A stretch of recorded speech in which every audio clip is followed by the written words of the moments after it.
పిల్లలకి healthy food పెట్టాలంటే ఈ టైమే అండి. సమ్మర్ హాలిడేస్ ఇచ్చారు కదా, ఇంకా వాళ్ళ ఇంట్లోనే ఉంటారు. కొంచెం టైం ఎక్కువ పడినా సరే హెల్తీ ఫుడ్స్ మంచి మంచి రెసిపీస్ చేసి పెట్టచ్చు అని నేనైతే అనుకుంటాను.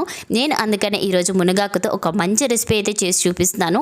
కందిపప్పు నీట్గా కడిగి 1-2 చొప్పున నీళ్ళని పోసుకొని మునగాకుని కాడలు లేకుండా ఆకు మాత్రమే ఒలుచుకొని నీట్గా కడిగి దాన్ని కూడా కందిపప్పులోకి వేసేసి ఉల్లిపాయలు, పచ్చిమిర్చి, టమాటా, ఉప్పు, పసుపు, కారం వేసి కుక్కర్కి మూత పెట్టేసి కందిపప్పును మెత్తగా ఉడికించేసుకొని పప్పు గుత్తితో కానీ లేదా ఇలా గరిటెతో కానీ మెదిపేసి కొంచెం అంటే కొంచెమే వేసుకోండి. పులుపు ఎక్కువ పులుపేం పట్టదు. పప్పు పలుచగా కావాలంటే కొన్ని నీళ్లు పోసి ఉడకబెట్టుకోవాలి. ఫైనల్ గా పోపు పెట్టేసుకోవడమే. దంచిన వెల్లుల్లి, ఆవాలు, జీలకర్ర, ఎండుమిర్చి, కరివేపాకు అలాగే కొంచెం ఇంగువ వేసి కొంచెం క్రిస్పీగా ఫ్రై అయిన తర్వాత పప్పులోకి వేసి కలిపేసేయడమే. ఇంతేనండి, మునగాకు పప్పు సింపుల్గా అయిపోతుంది.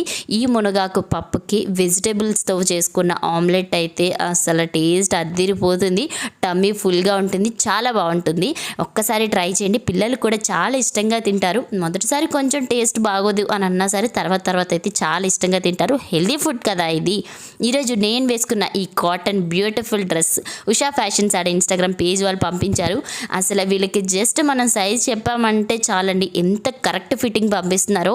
అలాగే డ్రెస్ అంతా కూడా నెక్ దగ్గర, హ్యాండ్స్కి మొత్తం అంతా థ్రెడ్ వర్క్ వచ్చింది. అలాగే లేస్ కూడా వచ్చింది. డ్రెస్ అయితే చాలా బాగుంది, ప్యూర్ కాటన్ అనమాట. ఈ సమ్మర్కి బెస్ట్ కలెక్షన్ అని అయితే చెప్పొచ్చు. వీళ్ళ దగ్గర మంచి మంచి కలెక్షన్స్ ఉన్నాయి. ఒకసారి వీళ్ళ పేజ్ని చెక్ చేసేయండి. డ్రెస్ నచ్చింది కదా, అయితే లైక్ చేసి కాస్ట్ కోసం కామెంట్ చేసేయండి.